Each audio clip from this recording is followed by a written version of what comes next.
नमस्कार मित्रों। अगर आप ईश्वर के साक्षात दर्शन करना चाहते हैं, अगर आप आत्म साक्षात्कार करना चाहते हैं और अगर आप आध्यात्मिक में उन्नति प्राप्त करना चाहते हैं, तो आपको इन 3 सत्य को जानना बेहद जरूरी है।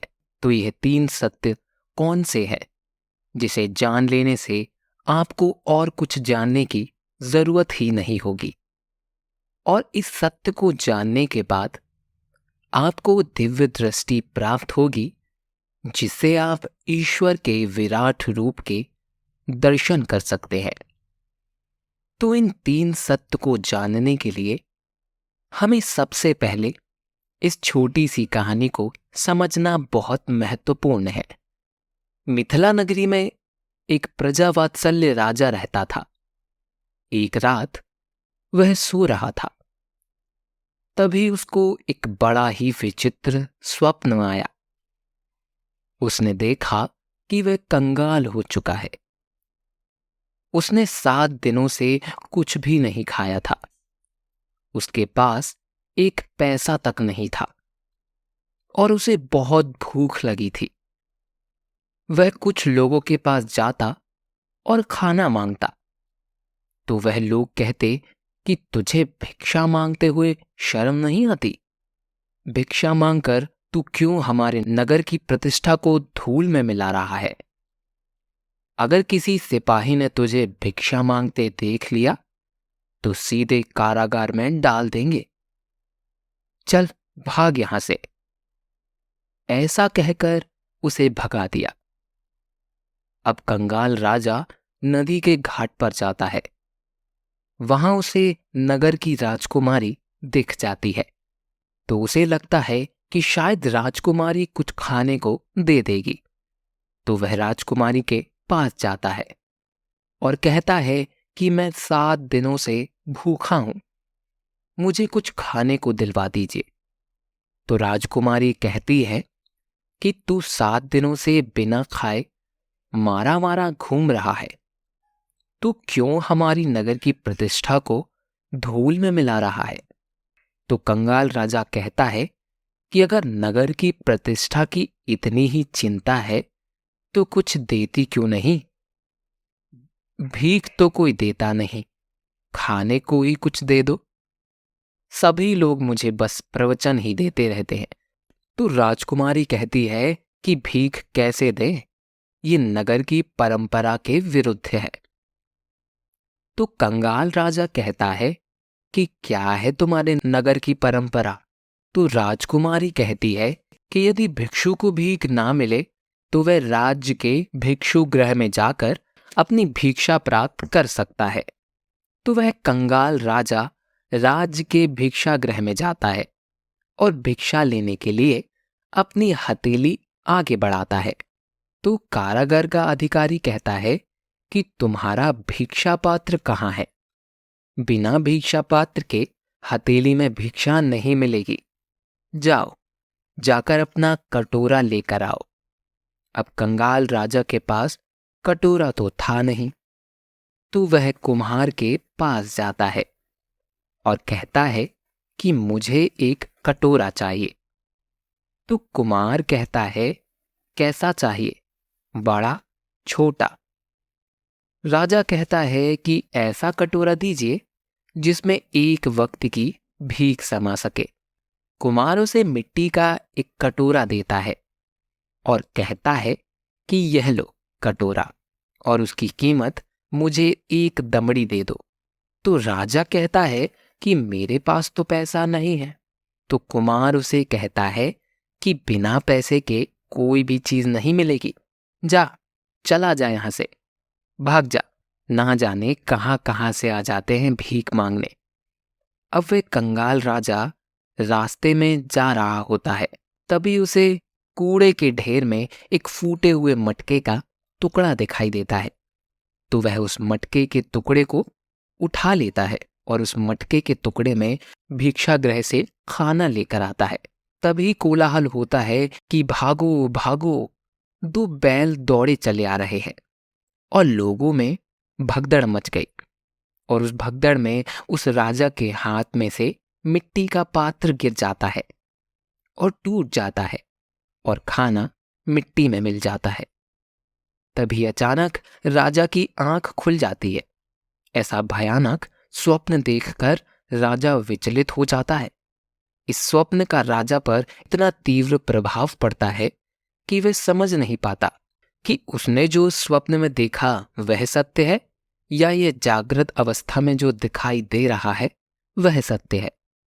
तो उसने अपने एक सिपाही को बुलाया और कहा कि मुझे एक चींटी काटो। सिपाही ने डरते डरते राजा को चींटी काटी तो राजा को दर्द महसूस हुआ, लेकिन राजा का मन अभी भी मान नहीं रहा था। तो उसने सोचा कि मुझे ऋषि मुनियों के पास जाकर उनसे कुछ पूछना पड़ेगा। तो राजा ने एक बड़े ज्ञानी ऋषि के पास जाना सोचा।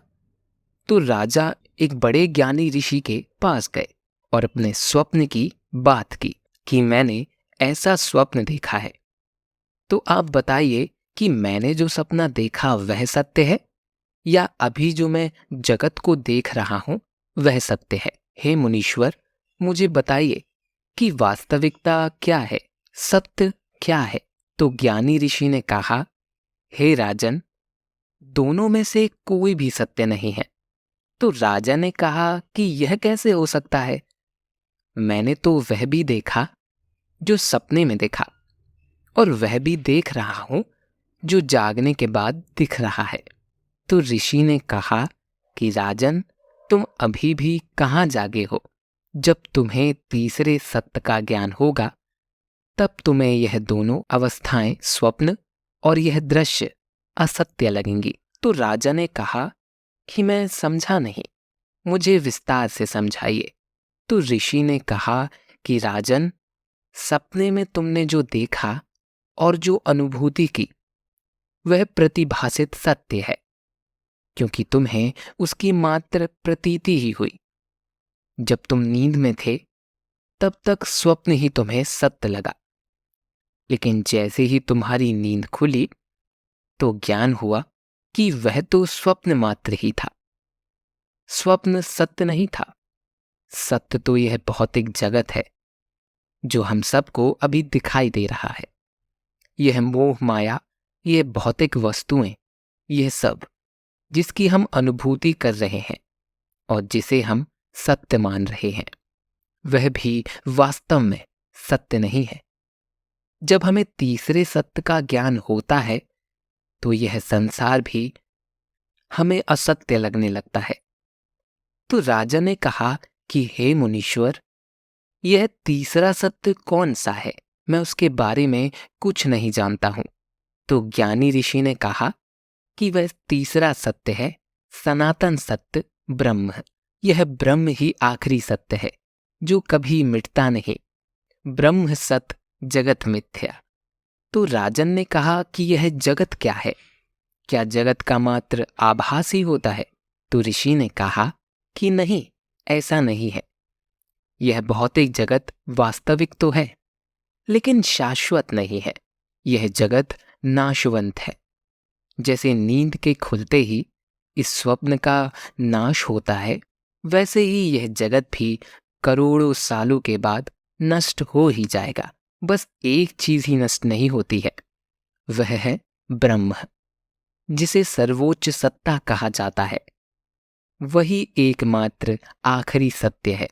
हम जितनी भी चीजें देख रहे हैं या अनुभव कर रहे हैं, बस वह सब कुछ एकमात्र ब्रह्म से ही बना हुआ है, जिसे अलग अलग नाम के जैसे कि ब्रह्मा, शिव, परमेश्वर, ईश्वर, परमपिता और सर्वोच्च सत्ता से पुकारा जाता है।